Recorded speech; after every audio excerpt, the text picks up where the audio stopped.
CK Abhilal പത്തനംതിട്ടയിൽ നിന്നും ചേരുകയാണ്. അഭിലാൽ, തലസ്ഥാനത്തെ ആവേശ കാഴ്ചകളും അത് ശാന്തമായുള്ളപ്പോൾ വിവരങ്ങളൊക്കെയാണ് അമൽ നൽകിയത്. അവിടെയും ഇപ്പോൾ ഈ കൃത്യസമയമായപ്പോൾ തന്നെ ആളുകൾ ശാന്തരായോ, മടങ്ങി തുടങ്ങിയോ?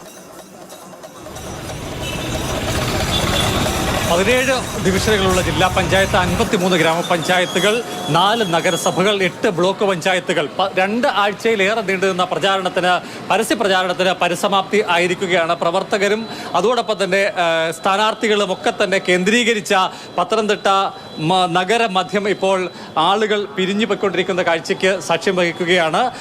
ഈ തെരഞ്ഞെടുപ്പ് ഘട്ടത്തിൽ കേരളം ആകെ രാഷ്ട്രീയപരമായി ചർച്ച ചെയ്ത 2 വിഷയങ്ങൾ, ഒന്ന് ശബരിമലയിലെ സ്വർണ്ണക്കൊള്ളയുമായി ബന്ധപ്പെട്ടതും രണ്ടാമത്തേത് രാഹുൽ മാങ്കൂട്ടവുമായി ബന്ധപ്പെട്ട ലൈംഗിക ആരോപണവും.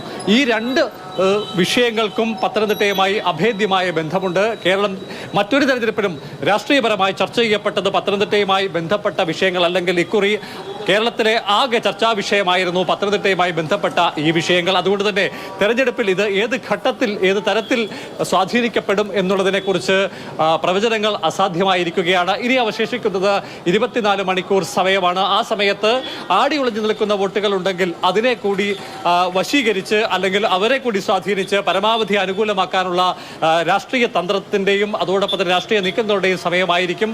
പ്രചാരണ പ്രവർത്തനങ്ങൾ അവസാനിക്കുമ്പോൾ മുന്നണി നേതൃത്വങ്ങൾ ആകെ ആത്മവിശ്വാസം പ്രകടിപ്പിക്കുന്നുണ്ട്. അതേസമയം പത്തനംതിട്ടയിൽ നഗരകേന്ദ്രത്തിൽ കാണാൻ സാധിച്ചത് LDF-ന്റെയും UDF-ന്റെയും മുന്നണി പ്രവർത്തകരെയും സ്ഥാനാർത്ഥികളെയും മാത്രമാണ്.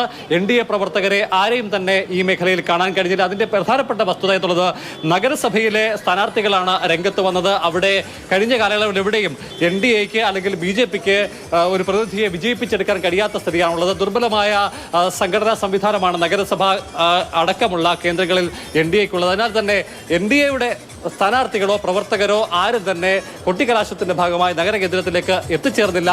ഏതായാലും പത്തനംതിട്ടയിലും അത് പരിസമാപ്തിയിലേക്ക് എത്തിയിരിക്കുന്നു, പ്രചാരണം എത്തിയിരിക്കുന്നു. എല്ലാ തരത്തിലും വോട്ട് ഉറപ്പിക്കാനുള്ള ശ്രമങ്ങൾ നടക്കുകയാണ്. നമുക്ക് ആലപ്പുഴയിലേക്ക് പോകാം. ആലപ്പുഴയിൽ നിന്നും രഘുനാഥ് നാരായണൻ ചേരുകയാണ്. രഘു, ഈ കൊട്ടിക്കലാശം എന്ന് പറയുന്നത് ശക്തി പ്രകടനമാണ്.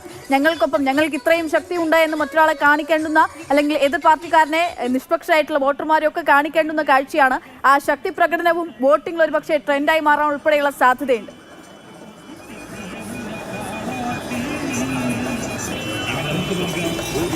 അത് ഉണ്ടാകാനുള്ള സാധ്യതയാണ് കൂടുതൽ. കാരണം എത്രത്തോളം അതിൻ്റെ സംഘടനാ സംവിധാനങ്ങൾ, പാർട്ടിയുടെ സംഘടനാ സംവിധാനങ്ങൾ ശക്തമാണ്, അത് എത്രത്തോളം ചലനാത്മകമാണ് എന്നതിൻ്റെ തെളിവ് കൂടിയാണ് ഈ കൊട്ടിക്കലാശം. എപ്പോഴും ഇടതുപക്ഷ പ്രസ്ഥാനങ്ങളിൽ പ്രത്യേകിച്ച് CPM-നാണ് ഇത്തരത്തിലുള്ളൊരു മുൻഗണന ആലപ്പുഴയിൽ ഉണ്ടാവുക.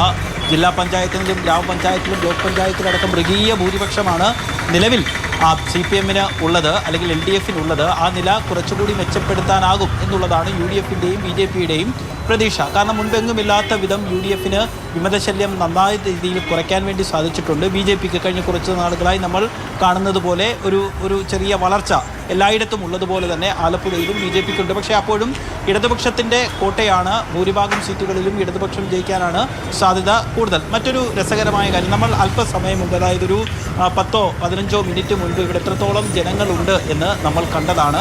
എത്രത്തോളം ആവേശത്തിലായിരുന്നു വിവിധ രാഷ്ട്രീയ പാർട്ടിയിലെ സജീവമായ പ്രവർത്തകരെന്നും നമ്മൾ കണ്ടതാണ്. 6 മണിയായപ്പോൾ എല്ലാവരും പിരിഞ്ഞുപോയി. അതിൻ്റെ ഒരു യാഥാർത്ഥ്യം അല്ലെങ്കിൽ അതിൻ്റെ ഒരു തെളിവ് എന്ന് പറയുന്നത്, അല്ലെങ്കിൽ അതെന്താണ് സൂചിപ്പിക്കുന്നത് എന്ന് പറയുന്നത്, നമ്മുടെ തിരഞ്ഞെടുപ്പ് കമ്മീഷൻ്റെ ഒരു ശക്തിയും എത്രത്തോളം ആളുകൾക്ക്, പ്രത്യേകിച്ച് രാഷ്ട്രീയ പ്രസ്ഥാനങ്ങൾക്ക് തെരഞ്ഞെടുപ്പ് കമ്മീഷനോട് എത്രത്തോളം വിധേയത്വവും ഭയവുമുണ്ട് എന്നുകൂടി തെളിയിക്കുന്നതാണ്. കൃത്യം സ്വിച്ച് ഇടുന്നത് പോലെ 6 മണിയാവുമ്പോൾ പാട്ടും മറ്റും നിർത്തുകയും ആളുകൾ, ഇത്രയും വലിയ ക്രൗഡ്, പലതരത്തിലുള്ള ആളുകളാണ്, പല ഇടങ്ങളിൽ നിന്ന് വരുന്ന ആളുകളാണ്, പല സ്വഭാവത്തിലുള്ള ആളുകളാണ്. സാധാരണ നിലയിൽ മറ്റു രാഷ്ട്രീയ പ്രസ്ഥാനങ്ങളോടൊക്കെ നമ്മൾ നാട്ടുഭാഷയിൽ പറഞ്ഞാൽ ഏണി വെക്കുന്ന ആളുകൾ ഒക്കെ ധാരാളമുള്ള ഇടത്തിൽ നിന്നാണ് സ്വിച്ച് ഇടുന്നത് പോലെ ആളുകൾ പിരിഞ്ഞു പോകുന്നത്. അത് നമ്മുടെ തിരഞ്ഞെടുപ്പ് കമ്മീഷനോടുള്ള ഭയമാണ്, ജനാധിപത്യത്തിന് അല്ലെങ്കിൽ അതിനോടുള്ളൊരു കൂറാണ്. അത് ജനാധിപത്യത്തിന് എപ്പോഴും ഏറ്റവും നല്ലതുമാണ്. ഈ സക്കറിയ ബാസാറിൽ പലതവണ ഞാൻ ഈ കൊട്ടിക്കലാശത്തിനൊക്കെ വരാറുള്ളതാണ്.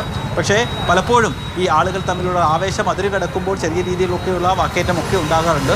തീർച്ചയായിട്ടും എല്ലാവരും, അതായത് കൃത്യമായി തന്നെ ഞാൻ നേരത്തെ സൂചിപ്പിക്കുകയും ചെയ്തു, 6 മണിയായപ്പോൾ കൃത്യമായിട്ട് തെരഞ്ഞെടുപ്പ് കമ്മീഷന്റെ നിർദ്ദേശങ്ങളൊക്കെ അനുസരിച്ചുകൊണ്ട് എല്ലാവരും തിരിഞ്ഞ് മടങ്ങുന്നു എന്നുള്ളത് തീർച്ചയായിട്ടും നമ്മുടെ നല്ല മാതൃക കൂടിയാണ് നമ്മുടെ നാടിൻ്റെത്. രഘുനാഥ് നാരായണനാണ് ആലപ്പുഴയിൽ നിന്നുള്ള വിവരങ്ങൾ നൽകുന്നത്.